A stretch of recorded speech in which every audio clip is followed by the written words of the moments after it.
I'm Sheila Brummer with Siouxland Public Media News. Leif Erikson Pool reopened today after Sioux City's Parks and Recreation Department closed it down after police broke up a major fight at the facility on Thursday. At the time, police took two teenage girls into custody after the disturbance and charged them with disorderly conduct. Officials say enhanced safety measures are now in place to provide a safe and enjoyable experience for pool patrons. Sheriff's deputies will be present during public swimming hours between 1 and 6 p.m. Children under the age of 12 will not be allowed in the pool without a parent or guardian 16 years or older. The Biden administration increased the amount of biofuels that must be blended into the nation's fuel supply over the next 3 years, but held production totals steady for corn-based ethanol, disappointing the bioindustry and farm advocates. Officials with the EPA say the final rule would reduce U.S. reliance on oil and support continued growth of biofuels that help combat global warming. Environmental groups were also disappointed, saying the EPA's continued push for ethanol will hamper U.S. climate efforts rather than bolster them. Iowa Governor Kim Reynolds released a statement in response to the EPA's announcement. She says, quote, "At a time when American energy and national security is threatened, it's disappointing to see the Biden administration continue its assault on homegrown American energy production." U.S. Senator Chuck Grassley also condemned the EPA's final rule. He called it a biofuel bait and switch. Meanwhile, Governor Reynolds is leading a delegation of Iowans on a 2-week trip to Italy, Kosovo, and Israel to expand trade ties and renew military and cultural alliances. The governor is scheduled to return to Iowa on July 1st. Landowners who oppose a proposed carbon capture pipeline in Iowa are upset with the scheduled hearings that will decide whether or not regulators approve its route across the state.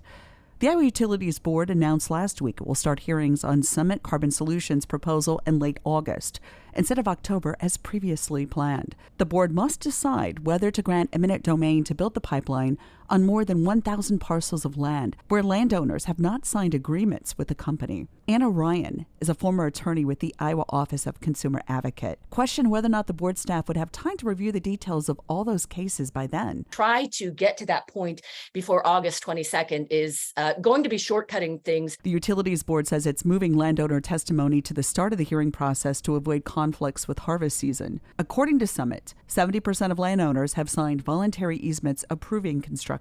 The latest USDA crop report shows increasing drought concerns across the state of Iowa. Only 30% of the subsoil moisture was rated adequate, and there is zero soil with a surplus. The percentage of topsoil moisture considered short to very short has gone from 25% to 70% in the last month. A crop systems specialist with Iowa State Extension says weekend storms provided a small help to some areas. But the state as a whole really needs rain, especially in northwest and southeast Iowa. There are predictions that June's weather pattern will turn and the state will get more rain. USDA found that corn conditions continued to decline, with 59% rated good to excellent, down from 70% last week. The soybean condition dropped to 56% in good to excellent shape compared to 66% last week. And today's the first official day of summer, and while people love spending time soaking up the sun, Iowa's melanoma rate ranks 5th in the U.S., according to a report from the Iowa Cancer Registry. The medical director of Unity Point's John Stoddard Cancer Center in Des Moines tells Radio Iowa, Iowans spend a lot of time in the sun, especially agricultural workers. There's also a link between people using certain pesticides and increased melanoma rates. Officials say there are things that people can do to protect themselves. Melanoma risks do go up in people who get a lot of sunburns, especially as children. People can stay out of the sun when it's most dangerous between 10 a.m. and 3 p.m. And when outside, wear a hat, a shirt with long sleeves, and pants. And use sunscreen that is SPF 30 or higher. For Siouxland Public Media News,